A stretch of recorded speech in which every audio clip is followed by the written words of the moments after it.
Bollocks. I hate the internet. Four men in a wormhole!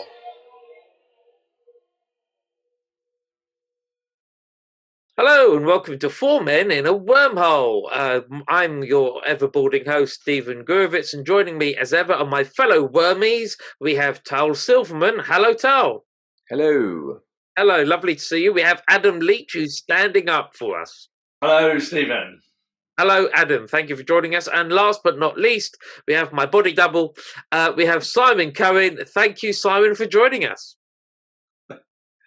Have you ever been more insulted in your life, Simon? Yeah, every time I see him, he says I'm his body double and I look like him. So I'm just going to ignore him. I'm going to ignore you for the whole episode, Stephen. How's that going to go down? I'm not too sure I'd better tell the difference.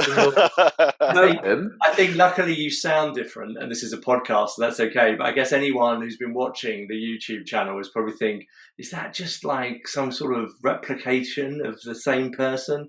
Some kind of clone? Two bald men in the wormhole. Could be a clone or the same person that's gone back in time, and there's two of the same person on the podcast. It's either that or a clone. It could be Mid-Journey's idea of middle-aged balding man, please, on a sci-fi background. Adam, are you standing up, A, because you don't have a chair, B, because so that we can see your jumper, or C, because you've got a bad back? Well, actually, it is all three of those. So I'm standing up because of my bad back, but also I wanted to show off my jumper, which for those who are listening to us and not watching the aforementioned YouTube channel, I'm wearing a Lego Space Man logo from like 1980 Space Man from the Lego movie. So cool. So cool, Adam. It is so cool. I'm just the coolest, which is why I feel like I have to show this off. You are indeed. Well, I'm glad we've established why Adam is standing. Let us dive straight in. We have two sections of two segments on today's probably decent length podcast or show. And as always, we're going to start off with What Have We Been Watching, where we discuss the sci-fi movies, TV shows, or even books or video games that we have been experiencing. And then we have some good old arguments, banter and debate. And then Adam tells us why he doesn't like it. So we're going to start off with Simon, who has, well, we've all been watching, but Simon's going to take the lead on discussing Picard. Simon, over to you. Dive in. Tell us what your thoughts are. What are you liking? What are you not liking? And so on. Okay, I'll stop ignoring you. Star Trek Picard season 3. So specifically, we're talking about season 3 because seasons 1 and 2 were not bad. Actually, seasons 1 and 2 were good, but season 3 is on a different level. And I think we've talked about this before, which I think even Adam agrees. Season 3 is one of the best things that Star Trek have done in a long, long time. For those who haven't watched it, season 3 is basically a next generation reunion with all of the lead cast coming back for this season. We've seen cameos of some of them in seasons 1 and 2, but they're all back for season 3, plus some extra cameos as well, and people sort of popping up from Voyager and for the next generation and. But the fact is that this is the best thing they've done in a long time, and it's not just nostalgia. It's not just we love seeing these characters again.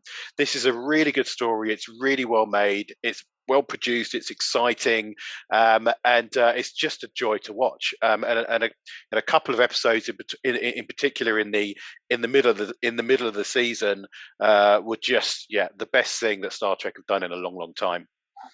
Thank you for that. I mean, that's an explosive start, but one I think you're probably going to get quite a lot of support of. Adam, what's your feelings on it so far?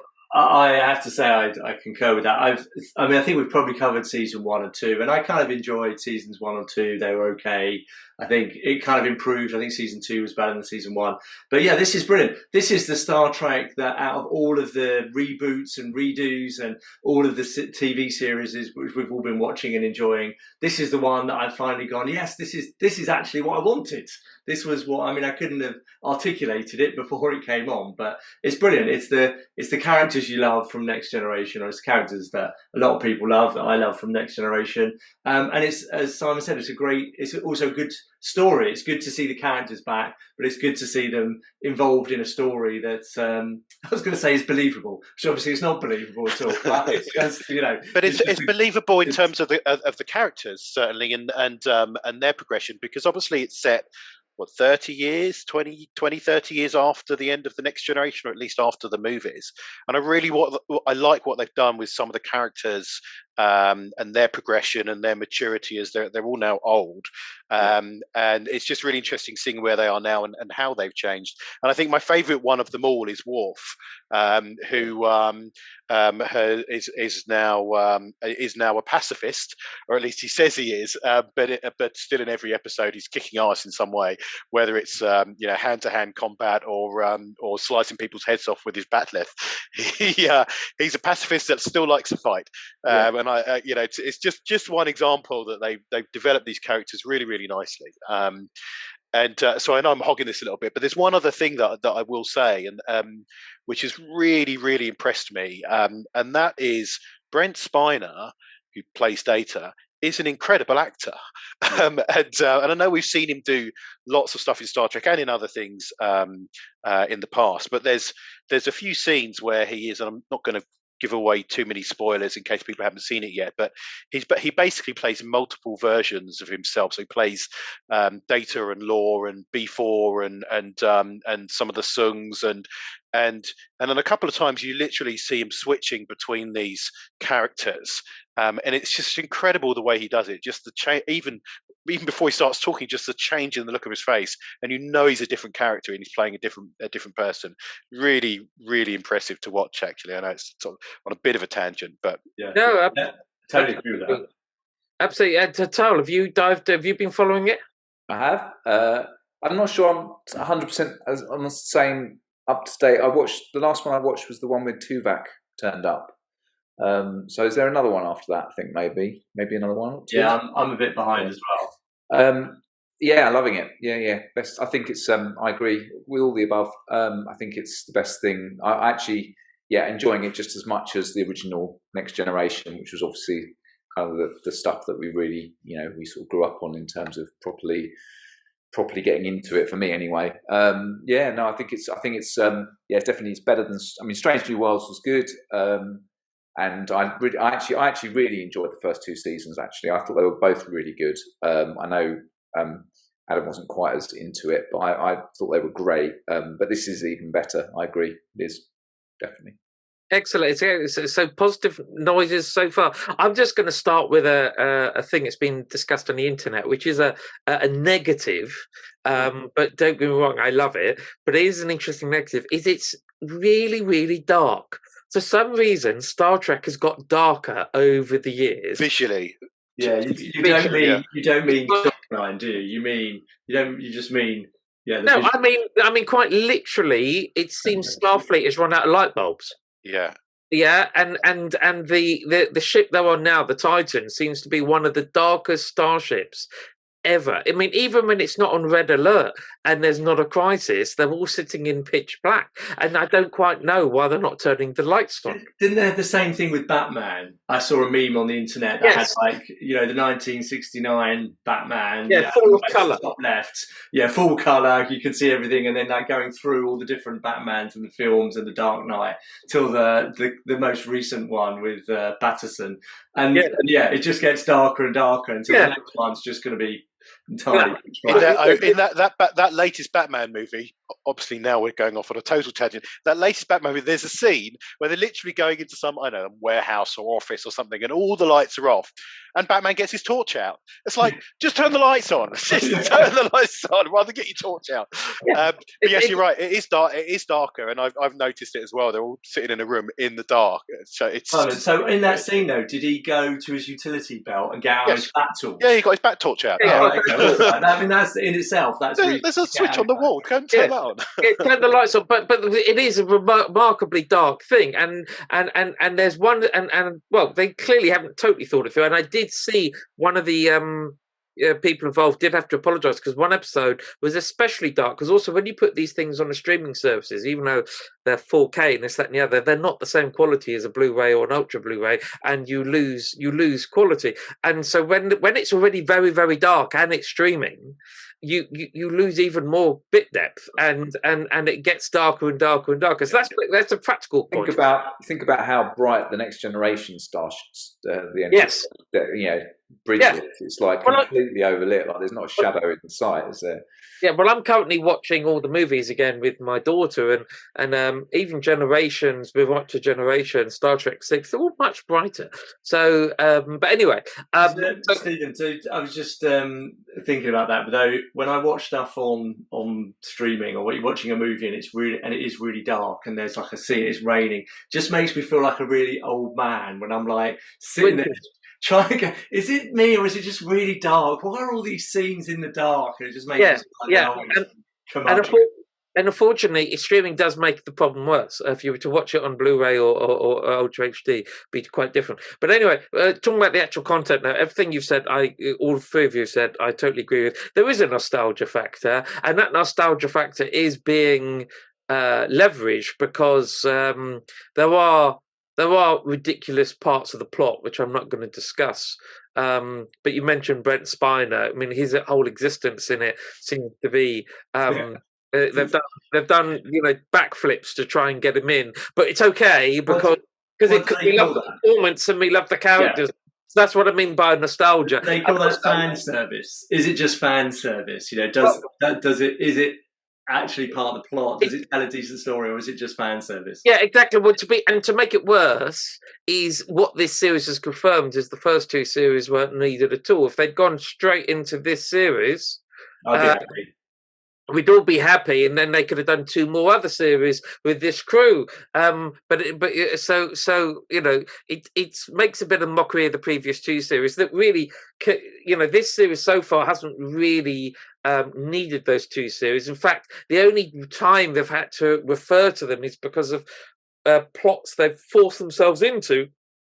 But if those two series never existed, this series would actually probably be a little bit stronger because they wouldn't have to do some of the juggling acts that they're having to do. And each one of them didn't follow on from the other, right? They left the end of season one finished with not a cliffhanger, but with a there was something coming, wasn't there? There was some message from the stars that there was some augments. Was it augments or something like that? The message left the planet and did make its way to this other universe or parallel universe, and so the threat was there. But that was never followed up. So that was completely ignored. And then season two finished with some alternate reality Borg Queen thing, which I don't know whether actually happened. I still can't work out whether that whole season actually happened or not. But all of that was ignored. It's like you're absolutely right, Stephen. They just could have started with this. Adam? Yeah. Adam? That was really weird. Your position on Zoom, I don't know why. But Adam, what were you going to say? Or was that what you I was going to say, there was this great bit of, I think it's in Hitchhiker's Guide to the Galaxy, where Arthur Dent calls through it might be a wormhole. Actually, he's falling and he calls somebody, and his voice travels down a wormhole to another part of space and time. And what he utters, which is something like "Oh shit, I'm falling," gets translated into the biggest insult that these planets have ever heard. So they get an attack fleet together, and they spend years sort of building an attack fleet to go to this part of the universe where Arthur Dent is on Earth. And then he says, in a misfortune of scale, that the invading force are like 1/3 our size or something, and just get squashed by a passing bicycle or car or something. I think maybe that's what happened to the people that were called out at the end of the first season of. They just got squished. They just got squished. They assembled their battle fleets, but they were just kind of tiny, and they just got someone just swiped them away, and that's it. They were gone. Maybe, but I also, again, not that we should linger on Picard much more, but you also had the big standoff with the with the Romulans at the end of that first series, and that tension has totally disappeared. So really, season 1 and season 2 has only existed to make season 3 more complex than it needed to be, because there have been some plot lines that they have had to refer to, and but apart from that, they've added no value whatsoever. I mean, the season 2, which I think we can talk about, quite emotional with Q and what happened there. I thought there was some lovely acting there, and I thought it was beautiful about focusing on the character of Picard and making this man love, and I think that was really nice, just as a in isolation. But generally, not really what we needed or wanted, and I said it's just delayed this season that we're now experiencing. And look, Sir Patrick Stewart's not getting younger, so it's a shame, because we could have had 3 solid seasons rather than 2 bizarre seasons followed by this great one. So anyway, I think a good round-off for Picard. Adam, you want to talk about an Amazon series called Peripheral? Oh, I do. I think so. You're going to jump in on this one, because I think the other wormers have also seen this. But yeah, so I don't know if you remember, but we did one of the sci-fi book clubs, and one of the books that was on the list that we didn't choose was Peripheral by William Gibson. I think we unanimously decided that I just put it in there for filler, and that no one really wanted to read it. So we all read something else, which I think was probably the Bobbyverse or something. But yeah, The Peripheral is based on a William Gibson novel, Amazon Prime series. When I read the book, actually, it was one of these rare books that I sort of gave up on, because I usually quite like to finish books I start, but I just couldn't really get into it, and it seemed overly complex to kind of work out what was going on. But anyway, the Amazon series, we've had one series, which I don't think they've told the whole story. It's kind of a bit Matrixy. There's a bit of VR, and I was going to say virtual reality in there.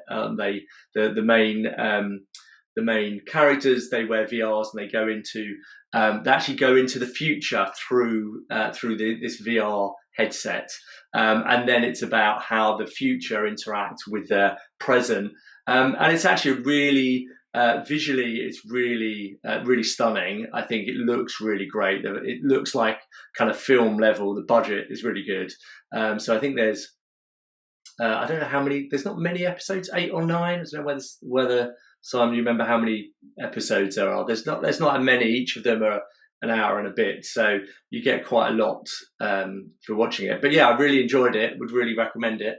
It's been renewed, right, for a second season? Yeah. It has been renewed. Oh, great. Okay, so it has been renewed. Yeah, I'd definitely watch it for the second season. It's sort of just got going. The characters are good. The action sequences are good. Some of the sci-fi concepts are good, which is, I guess, what you'd expect from something based on William Gibson. But it just seemed a bit more accessible than the actual book, so it was good. Well, this is amazing, because this is 2 things in a row now that Adam has legitimately enjoyed. Yeah, yes, yeah, I do sometimes enjoy sci-fi. You should be on a podcast to do it. I'd go as far as saying I think it's the best sci-fi series Amazon has probably produced outside of Star Trek, outside of sort of known universes, so to speak.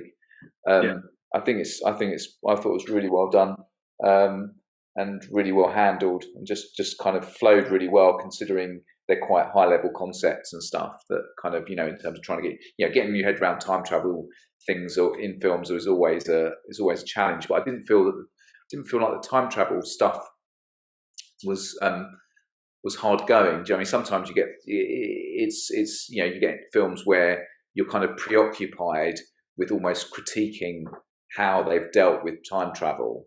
Yeah, I didn't feel in this that I didn't find my mind wandering in that respect at all. I just wanted to watch the characters and know what the story was, where the story was going, and it was like I was just along for the ride. It felt, from that point of view, very easy to watch, and the characters are really well done. I mean, I thought the character kind of development and the fact that you kind of actually care about these characters quite early on is really sort of a real big positive for me on Simon. So. Yeah, I thought it was good. I didn't think it was great. I agree with everything you say about the storyline is good, the sci-fi is good, the characters are good, it's well made. I agree with all of that.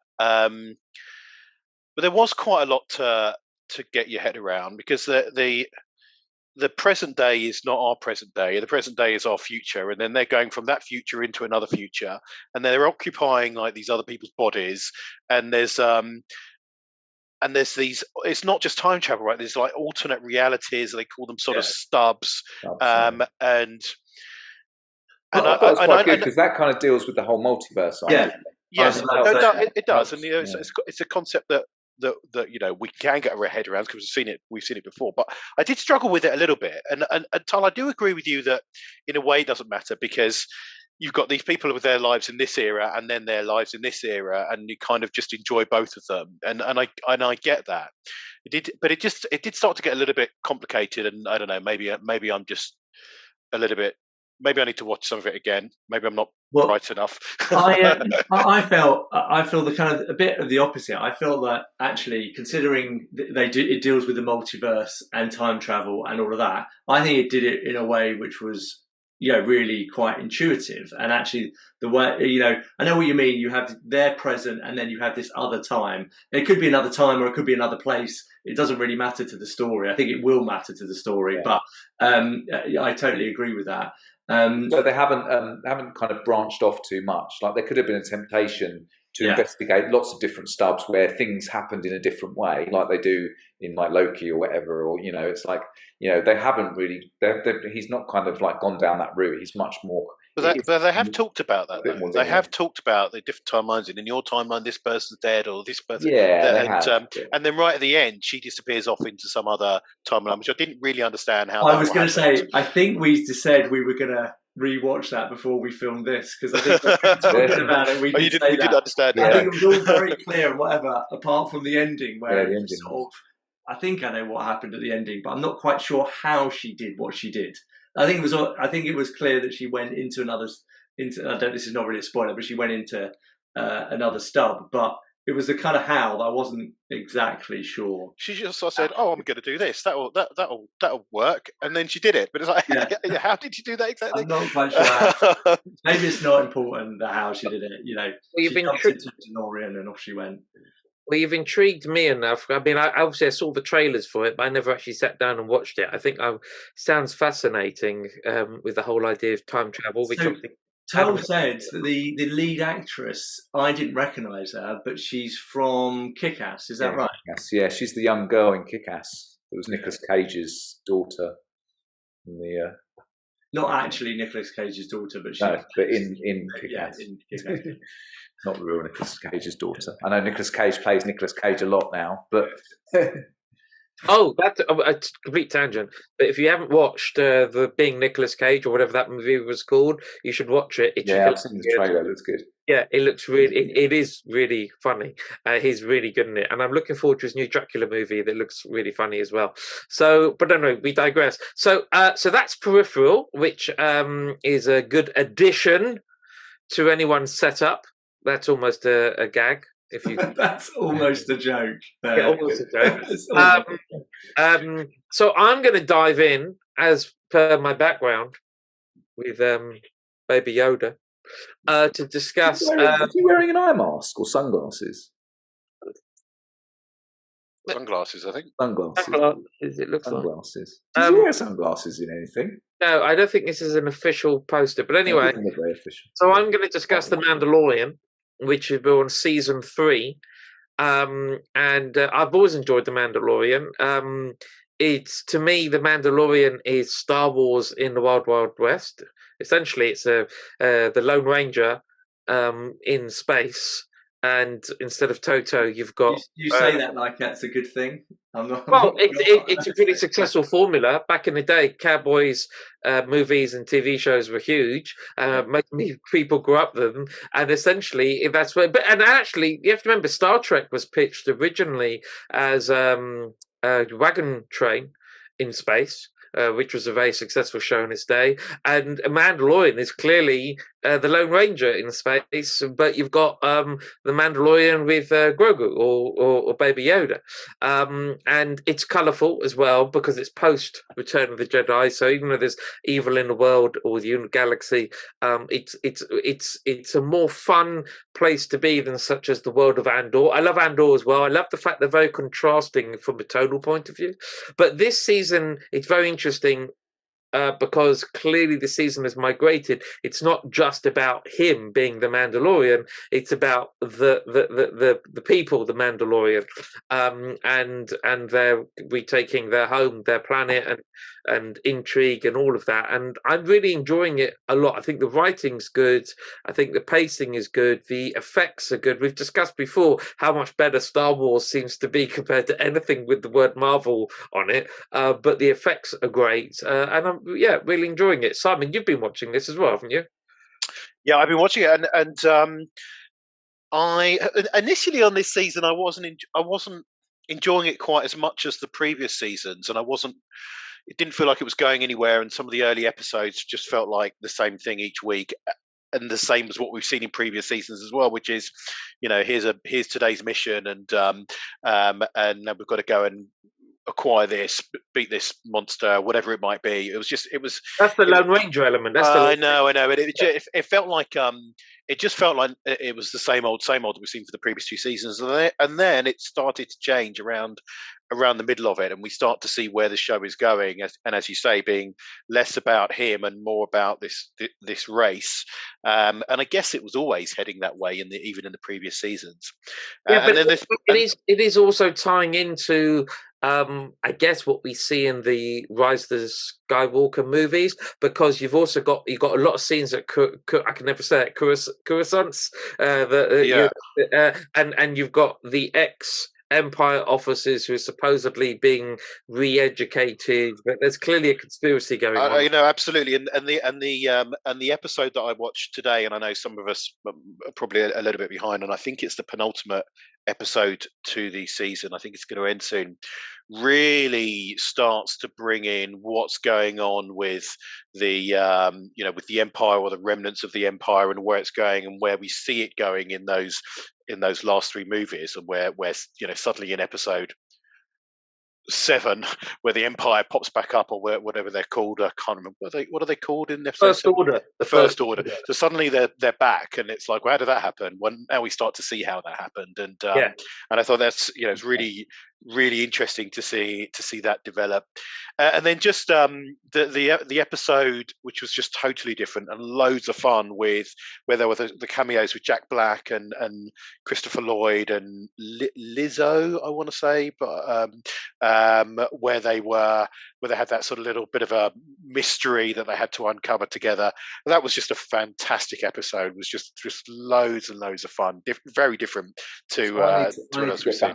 So I need to get back onto it then, because I watched the first episode and I haven't seen anything since, and I kind of got a bit bored with it, because that's the bit of the Mandalorian that I don't like a bit. I did get a bit bored of overall, is the bit of just going from one place to another and just saving the local people and then going on and doing it again somewhere else. So if it sounds like this is going to be a kind of slightly bigger overarching story. There definitely is. Yeah, definitely is. I was the same as you, Tol. I was the same as you for the first 2 or 3 episodes, but it does start to go somewhere, and it's a good story. It's a good evolution. It ties in well with the rest of the universe, and yeah, some of the episodes are really, really good. So keep going. We'll stick with it. Adam, have you watched any of it? Yeah, I have. I actually quite like The Mandalorian.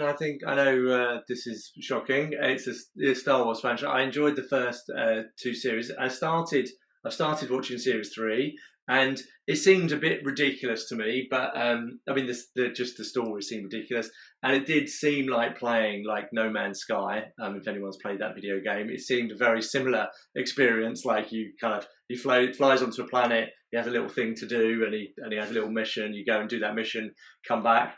But despite that, it seems I quite enjoyed it. I haven't seen the latest one with the cameos on it in it, but I definitely want to watch it. We've been slightly sidetracked by watching X-Files, so I usually watch it with my youngest son, who was really enjoying The Mandalorian. So we need to get back into it. Absolutely. I think, well, you have said you'll like it, but you'll like it even more. And just to clarify again, I do think the production values are terrific. I think it's so well made. So that's The Mandalorian, and it's going to lead into the next movie, I think, actually, they said. So there's definitely a big overarching thing to watch here. Now, Tal, even though you said before we started recording you can't remember anything about it, you're going to talk about Wakanda Forever, which I'm quite interested to hear about because I haven't actually watched it yet. It's on my watch list. Yeah, So it's coming back to me. Tell me anything. You can tell me anything. You don't actually have to remember anything about it. It's coming back to me. So I'm sort of slowly piecing it back together while I was sitting here thinking about it. But okay, I'm going to start off with it.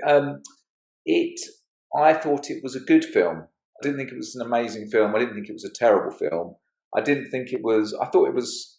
I think we've all sort of agreed that the latest Marvel films, in general, if I had to sort of say for the last sort of 3 or 4 films, have been kind of okay. We've all sort of found fault with them, and some of them have liked some of them more than others. This one, for me, I thought was good in the sense of it kind of moved along at a reasonable pace, and it was visually quite well done and very amazing in terms of all the effects and everything. For me, it felt very okay. First of all, I should probably say that they dealt with the Chadwick Boseman thing very well, in so much as obviously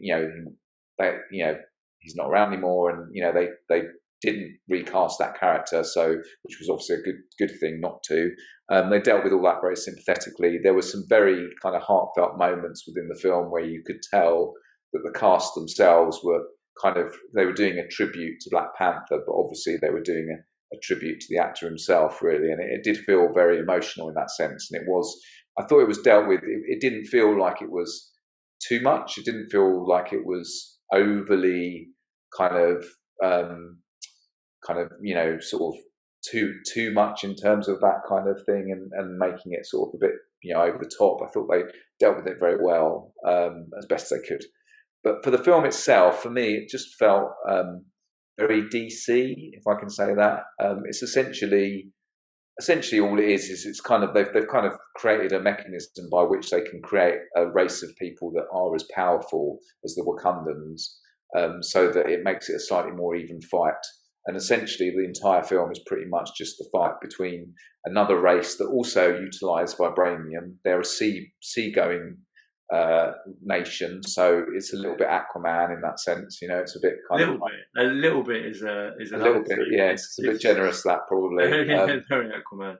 Yeah, it's very. Yeah, I mean, in terms of that whole thing, in terms of their powers and everything else, it's all very similar. Yeah, I mean, and from that point of view, the film itself is quite one-dimensional. There really isn't. It's just literally the balance of those two kind of powers, and then how the humans kind of fit in amongst it. And it's just not really. There's just not much to it really. Having said that, the time went by okay, and I thought it was an okay film. I thought it was well done. The main characters within it. And it was good to see those characters back. Letitia, what's her name? God, I wish I know her name. Sorry. The main character. Sorry, I'm very tired. She was brilliant. She dealt with everything very. She was a really good central character, and I thought that that was really well done. But yeah, apart from that, it wasn't amazing. I'd give it probably a 6 out of 10, maybe. I think. Simon? Yeah, I'd agree with the 6 out of 10. I thought it was. I thought it was quite formulaic. I thought that it was. I don't think it was as good as the first one. Although I don't think the first one was as good as everyone remembers it to be either. It did First one did incredibly well at the box office, and I think it did better than the film deserved. But anyway, and then this one wasn't as good. Discussing this at the time, it was just like it was an important film, yeah, for various reasons. But it was a good film and an important film. But I think it was like the combination of those two things that led to, I think, how successful it was. I think in isolation, the film on its own was not amazing. I think. Yeah, and I think this one wasn't as good. But you're right. They did handle the the death of Black Panther and of the actor at the same time as effectively, and I thought that was nicely done. There's the introduction of some characters, bad and good. The way that the story ends reminded me a lot of the Thor movie. No, the Thor movie where the bad guy. Stephen hasn't seen it, so I don't want to spoil it. But it's quite a sort of similar sort of journey that the bad guy went on. Christian Bale. Yeah. I haven't seen the Wakanda movie, but I saw enough of the trailer to assume that at the end there's some kind of magical reconciliation, like the Christian Bale thing. Yeah, and that's why I said sort of formulaic. It looks remarkably predictable. I mean, Tal said it's quite a one-dimensional movie. It looks like a really predictable movie. There was one thing on the internet, I don't know what it was, or how it should have ended or something, or honest trailers, where it just said, if you're going to see one movie about a powerful people living in concert in the ocean with their environment, make sure it's Wakanda forever. But as they were doing it, all the visuals were of Avatar 2. So it's just if you're seeing one movie about this and about this and about that, and basically describing Wakanda forever, but also showing visuals for Avatar 2, which is like one of those bizarre things where where two films with a very similar message or content end up being released at a similar time. So I think I haven't seen Avatar 2 Way of the Water, but I wonder just how much in common it has with Wakanda Forever. Which they often say at the studios, they'll have meetings to go, look, this big film's coming out next year. We need to have one like that as well. Yes, why you see it happen like that. There's a flavour in the air, so you end up with these coincidences. So so it's diluted in a way. Hey, I see what he did there. That was almost a joke as well. So that was almost a joke episode. This was the almost a joke episode. So that's Wakanda Forever. Out of interest, what's worse, Wakanda Forever or the Black Widow movie?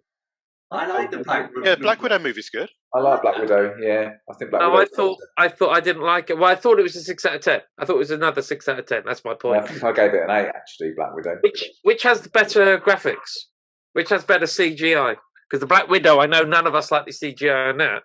Yeah, Wakanda Forever was all right. It's fine, but I don't remember it particularly standing out as not being great. It's just they've definitely thrown some money at the visuals, in terms of CGI. But I think Black Widow, I think was more of a kind of, it was like a spy movie. I think visually it looks more of this world, whereas Wakanda Forever, they're creating this entire race of underworld people, so it looks it was more grand CGI. Yeah, but if you remember, the end sequence of Black Widow was really quite bad, where the thing floating in the sky started blowing up and stuff. Yeah. That was pretty bad. And I know that during the recent movie releases, including Wakanda, a lot of people haven't been impressed. So I was just asking. But anyway, let's move on to another Marvel franchise, which Simon has watched. Which actually we can discuss the CGI of that as well. Is Ant-Man, and was it Ant-Man and the Quantumania? Yes, I think that's what it was called. Ant-Man. I watched Ant-Man and the Wasp. Quantumania, I think. Yeah. The Wasp and the Quantumania Ant-Man. Quantumaniumly Ant-Man Wasping. Waspage. Yes, there we go. The movie. Tell us about it, Simon. Was it any good? I thought it was good. Yeah, I thought it was good, but not everyone, I understand, thought it was good. And it's interesting. The other Ant-Man movies have been funny, have been light. They've been very much sort of family movies, and I say this because I think I went to the cinema with my families and my wife and my 2 children to see both those previous movies, and they loved them, and so they wanted to go. They all wanted to go and see this movie as well. And my son and I, and my son watches a lot more Marvel than my wife and my daughter. We both thought the movie was really good, and the girls, my daughter and my wife, did not like the movie at all. But they did like the previous Ant-Man movies. And I think the reason for that is because, with the exception of a few minutes at the beginning and a few minutes at the end, the whole movie is set in the quantum world. And so it's, it's quite hard if you're not perhaps ready for that kind of, CGI all the way, real. Well, it is sci-fi fantasy. It's quite hard going if you're not used to that kind of thing, and because nothing is familiar. Everything is different, and it's wild and crazy in the quantum realm. So perhaps for some it's not as good, but I thought it was great. I thought the story was fun. I thought the characters were fun. The new big bad, who I'm not sure if they're going to be cutting him out of future movies because things are going on there, but I thought he was very good. There's some good cameos. I mentioned the CGI was very good. I thought it was a very good movie, but not for everyone. Adam. I was going to say, well, it's quite a contrast really from the other Ant-Man movies. Are very of this world, aren't they? Yeah. I mean, he's like, I know he goes small, but he goes small in this world, and he creates kind of havoc and carnage. But I can see that then suddenly a step into something that's entirely abstract is a kind of discontinuity from the rest of those movies. Tal, have you seen it? Have you seen it? No, I haven't. But funnily enough, I watched Ant-Man and the Wasp the other day again for the sort of second or third time because Izzy was watching it, and I really enjoyed it. I thought it was actually, I actually really like the Ant-Man franchise. I think, aside from the kind of main, obviously Avengers stuff, I think it's kind of one of the best sort of areas. I am really intrigued to do it. I was just actually looking up when it was going to be released on Disney Plus, and I still can't find any references to it. So I know the trailer's on there now, but I think I was just looking, and I think there seems to be a bit of a range from about 50 to 80 days after cinema release, and cinema release I think was end of Feb, wasn't it? So I think they decided based upon box office takings. If it's still doing well, they'll bring it. Yeah. They'll delay it. It should be due out probably in the next few weeks, I would have thought, because I mean by end of May that would be like a good sort of 3 months after cinema release. I don't know. Is it still on at cinema then? I don't know whether it is. I'm not sure it is. Not around here anyway. Yeah, I guess it's whether people are paying to stream it, aren't they? I guess maybe, but I haven't seen it on stream. I don't know whether you can stream it anywhere else to pay for. I'm not sure. I haven't seen it on it's not on home premiere on Prime or anything. So because that's looking forward to seeing it when it's and at first I was thinking, the quantum realm might wind me up a little bit, but actually I don't know. I think maybe because I've been reading more about quantum stuff lately, it's sparked my interest again. But quite interesting. Simon, does it lead nicely into what is going to be the next build-up to the next round of Endgame, if you know what I mean? It does. There's two credit scenes that directly tie into. One ties into the different versions of Kang, the different variants. And then the other ties into Loki, and so yes, it absolutely sort of sets it up moving forwards, and also explains a little bit more about why this particular version of Kang is dangerous and what he's doing there, and why he's trying to escape. And they do that quite well. I think they do that well. And so it's quite an important movie, I think, in terms of the Marvel universe. Yeah, that's a crucial thing because not all the movies are. But so love it or hate it, if you're into the Marvel universe and the trajectory, it sounds like it's a movie you need to watch. Adam. I wondered whether with Wakanda Forever, they introduced another new set of characters and people, and they've been doing that a lot.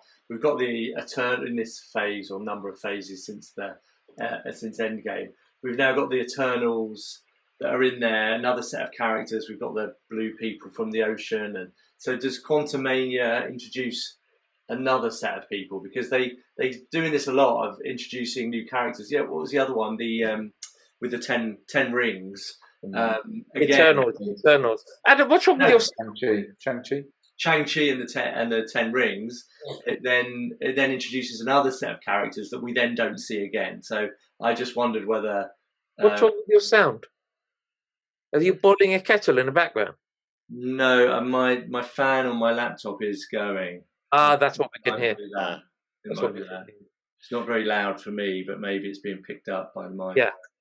So sorry, dive back in again about all the different people that are Yeah, so I was just saying, so Wakanda Forever introduces like the blue people, whatever they're under the ocean. We've got the Eternals being introduced in this late next stage of the Marvel universe, and then we've got Shang-Chi and the Ten Rings introduces another set of people. And I feel they've done a lot of introducing people and characters, some of them really good and some that I really like, but we haven't seen how they then link up. And I just wondered whether Ant-Man introduces another set of people that we won't ever see again, or whether it doesn't.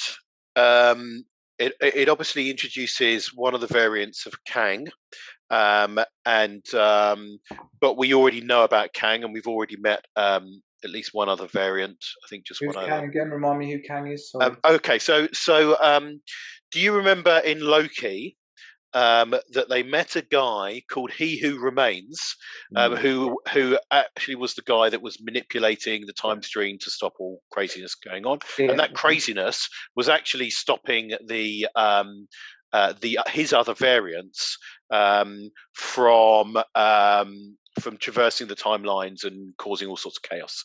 And then at the end of Loki, one of the Loki variants, Sylvie, kills this version of Kang called He Who Remains, and so that control over the timeline, I think they called it the sacred timeline. That was the one that had to be maintained because all the other things were going to cause problems.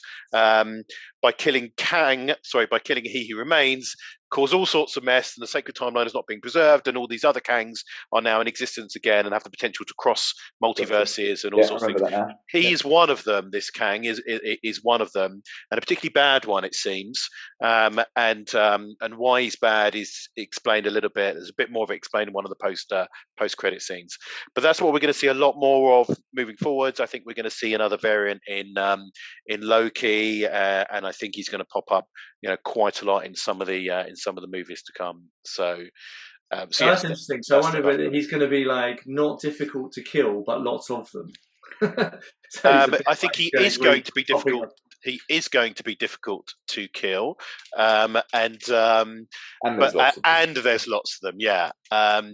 So I think there's going to be a lot going on. But there's news at the moment, and I'm just sort of looking up on.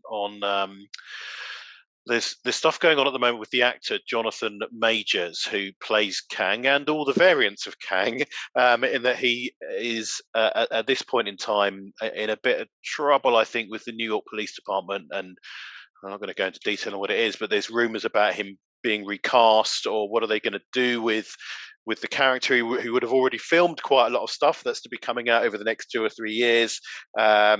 So whilst we're here and now in the spring of 2023 talking about Jonathan Majors being Kang, maybe he won't be in a few years' time.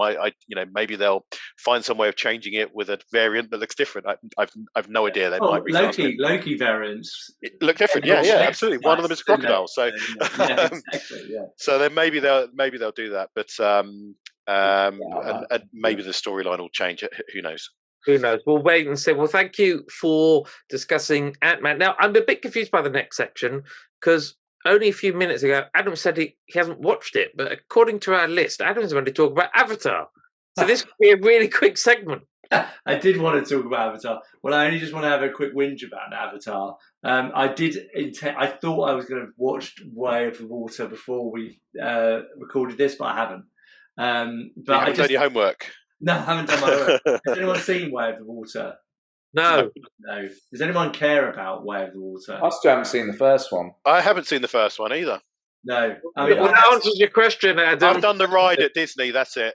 I did see, I rewatched the original Avatar recently, because basically I obviously knew the sequel was coming out, and they're not only the sequel, there's going to be 3, 4 and 5. There's a whole series of films that they're going to be based on. And it is also, Avatar is like the most, the biggest revenue generating film ever. I don't know whether there's always a bit of an argument between Endgame and Avatar, but it's like the biggest grossing film of all time. And it always strikes me as why though you never meet people that are like massive Avatar fans. I mean, when's the last time you bumped into someone with an Avatar quote on their T-shirt? You know, it just doesn't happen. So I just don't know how this film has become so successful. Yeah, you're absolutely right. Avatar is a complete misnomer, might be the wrong word, but it's baffling because you're right. No one can tell you the plot line of Avatar, at least the people who've seen it, because no one can remember anything about it. They do remember it being very pretty. I've got it on Blu-ray. I've got the 3D version as well. It was very pretty. It's like an art installation.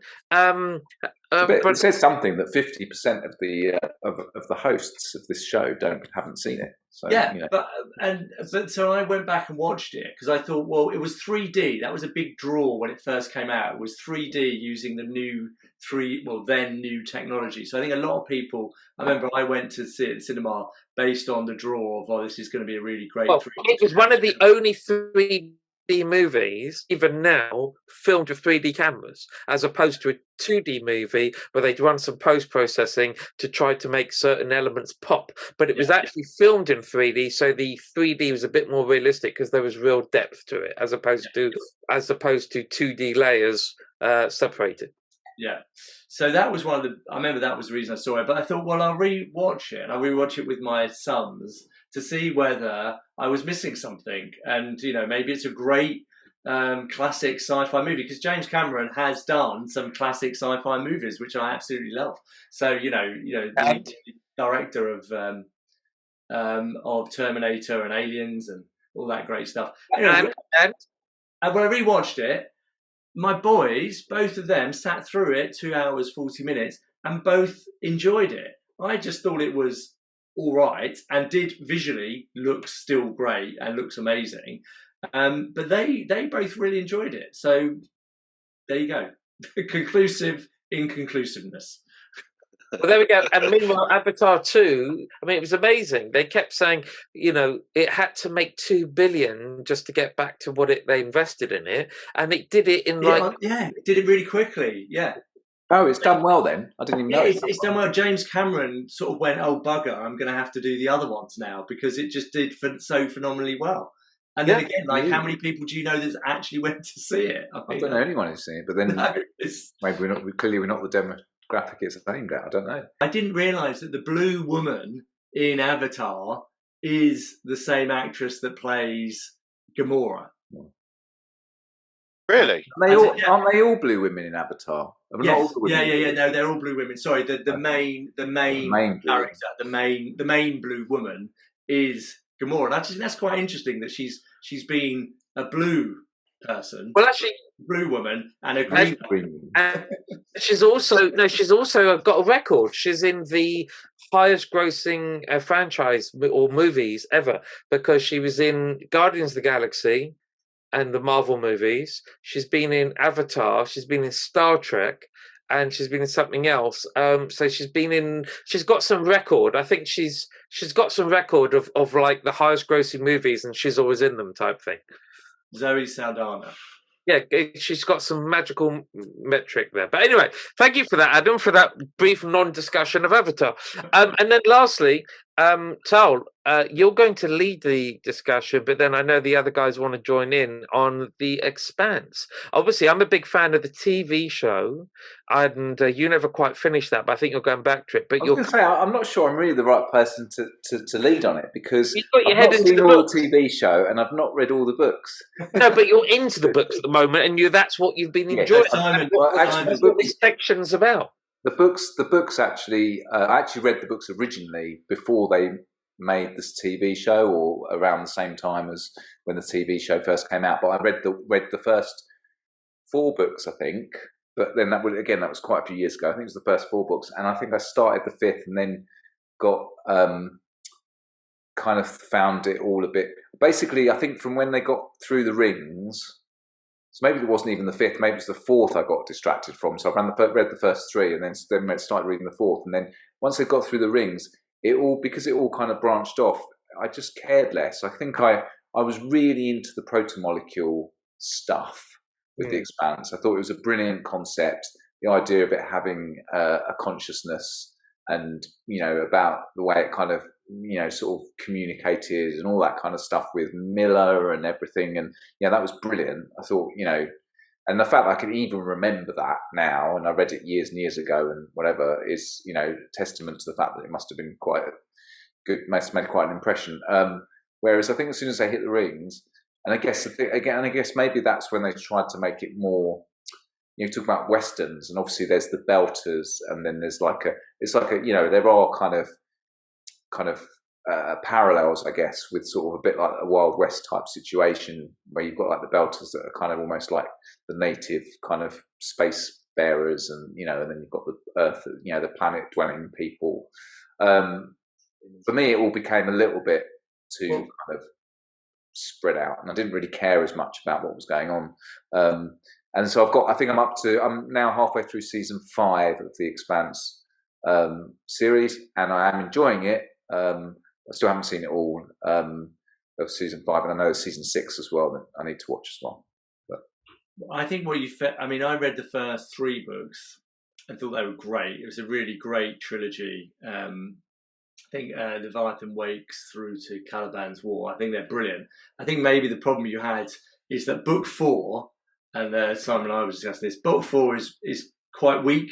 So it's like they had a really great story and arc for the first trilogy. It's like they rushed out book 4, and it doesn't, like we're talking about some of these Marvel movies, that doesn't move the plot on. And I think what's great about the original 3 Expanse books is that you've got the story going on with Holden and Miller, but then you've got this backstory that's going on. So there's kind of stories at a different level. But then 4 doesn't move any of it on.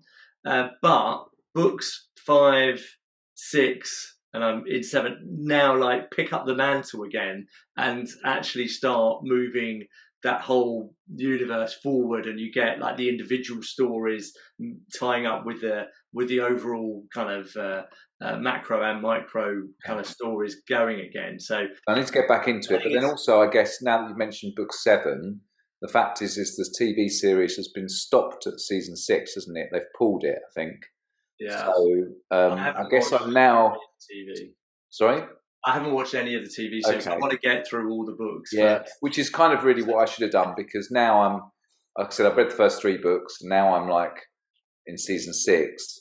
So what I should do then is I should because I kind of know enough about the universe to know who the characters are. Maybe I should just jump in and read from 5 onwards. You should. Because book 4, honestly, what happens on book 4 is no general story from the It does get referenced a few times what happens in book 4, but just in a kind of not in an important way. They just kind of sometimes mention Illis and what happened on Illis, but it doesn't really affect the story. I think also I like because I do enjoy it, so it'd be good to know that I can keep going with the books, because are there 8 books in all, or is there only 7? 9. Oh, there's 9. There's 9, and there's some half books as well. So there's some short stories that sit in between some of the others. I mean, from my view on this, as I'm the same as Adam. I'm at the beginning of book 7. I haven't. I'm listening to them rather than reading them, and I haven't seen any of the TV show, but I will visit that after I finish the books. And for me, the style of these books, I feel like I shouldn't enjoy The Expanse, but I do a lot. It's I like things simple. I like stories to start quickly and action to start at the beginning and then keep me hooked. And every one of these books builds slowly in each book, and really only really gets going in a big way and an exciting way about 2/3 of the way through. But in every single book, I've stuck with it because the storytelling is so good, the writing is really good, the world building is amazing, and actually, I really like the style in which it's written, which is that each chapter is told from the perspective of a different person. So typically, there'll be actually in the first book I think it's only 2 people, but typically there's sort of 3, 4, 5 main characters that the story is told from the perspective of, and the writer will write it like they're in the head of that person and will use language that person would use, and sometimes would say what's in their head, and it might not even be true. You know it not to be true because of what somebody else has said or done in one of the other chapters, but it's still what they think, so they write it. there's even some overlap in the chapters, because you'll see a part of the story from the perspective of one person, and then the perspective of another, which is quite cool as well. And I really enjoy that. I've not really seen that style of writing before, but then I don't read a lot of books. But I do really enjoy that, and I get excited about who's going to be on the next chapter. Who's it going to be? I hope it's here. And they're good books. They're long books, but they're worth a read. Can I say something? Can I say something condescending and patronising? I'm proud of you, Simon. When we started this podcast, there's no way you would have read, regardless of a series like The Expanse, you just wouldn't have gone near it. And now look at you, you're loving it, and I think you've been a convert to the long form storytelling. Oh, I'm all grown up. Yeah, I know. Look at you. What were you going to say, Tal? I can't remember now. No, I mean, I think that I remember when I read the first three. I think I devoured them. I think I read all three books within about a month or something. It took me to read, or just over a month to read all three books or something, just because I found them really, like, they're real page turners. Like I say, they're not short books, and they take a while to get going, but they are page turners in that sense. So I'm glad you're not watching any of the series, because that's the thing I kind of like, because I fell out of reading the books. I just thought, I'd start watching the series. And for me, the TV show does fall quite a lot short of the books, because the books are so well written. But it's still very well done, the TV series. It's, it's still very, it's still a good story. So from that point of view, it's good watching, and it's well done in terms of the effects. It's not massively effects heavy. It feels quite gritty and kind of real. It's more about the people and their stories than, the kind of spacey stuff, really, even though there's quite big concepts there, like the proto-molecule and the gates and everything, that are very kind of huge kind of things. But it is very much about the people and relating to relationships, and it's political as well. It's very political. Well, that's one of the things I like about it, and the sci-fi is very good and plausible, I think, to a certain extent. There's always some elements that are implausible, but I think that the politics and the morality and the lessons are quite interesting as well. And the politics and the overriding theme is that since the beginning of time, mankind have sort of put themselves into tribes and then fought each other to protect what they have, and that's just the constant theme that's happened throughout history, our history, that exists today and exists in this future, which is that basically we're all still trying to kill each other. Well, I mean, that's one of the ironies of The Expanse is obviously, it just, people have often said it, if humanity ever comes together to colonize the solar system, the irony is, after X number of years, the people who live on the moon or the people who live on Mars or wherever, they'll probably break away to be an independent nation, which is obviously what we saw with, the whole of South America used to be run by Spain, didn't it? And now, it's there's lots of that idea of empire, and it's a breakaway in the later books. Can I just say a bit of Expanse trivia, which I really enjoyed, which was I think it's a couple of years old now, but there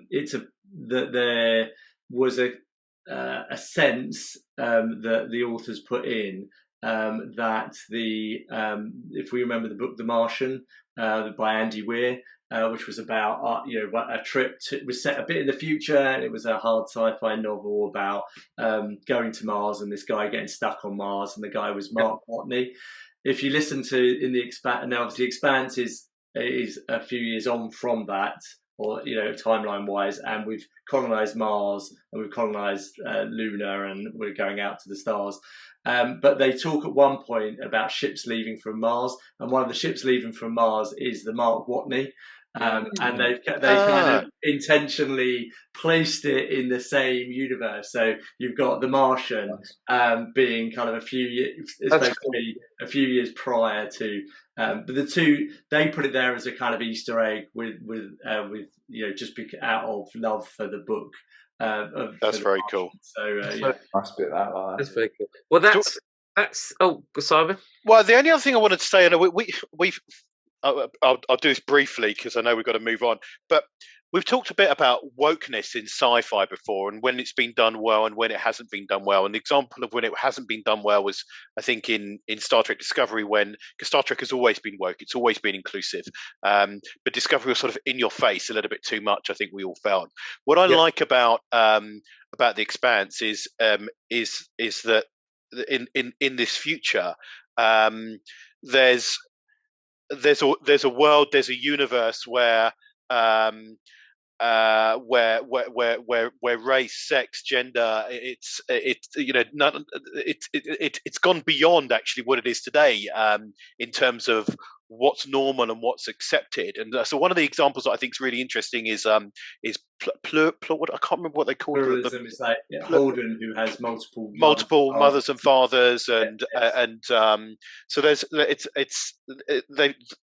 Star Trek did a lot of this. It wanted to design a future that was inclusive. In Star Trek, they had the first when Kirk kissed Uhura was the first time. And Star Trek have always continued to do that.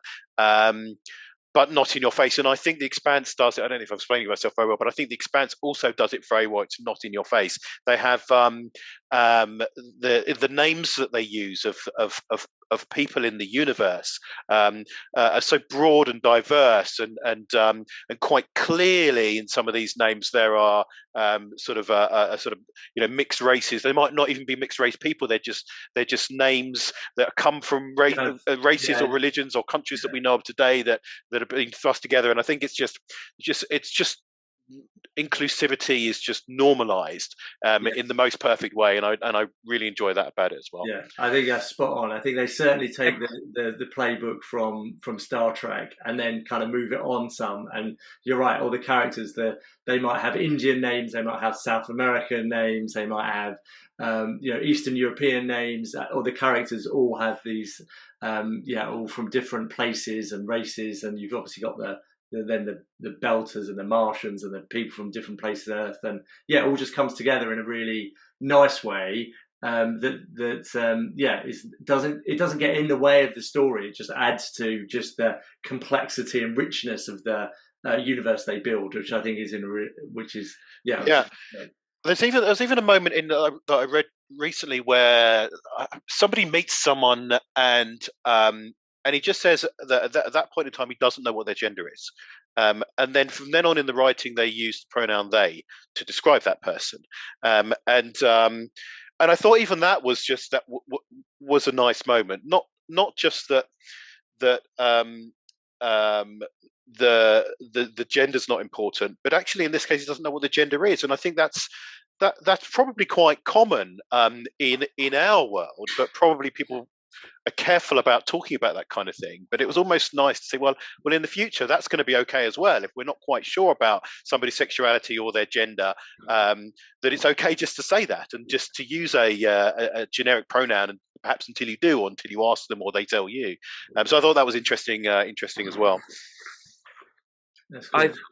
I've not read the books, but I think at some point I will, as I really enjoyed the TV series. I'm also still hoping at some point there'll be a TV or streaming only movie to extend the world, without no pun intended, of The Expanse, to bring it in line with the book. So we will wait to see.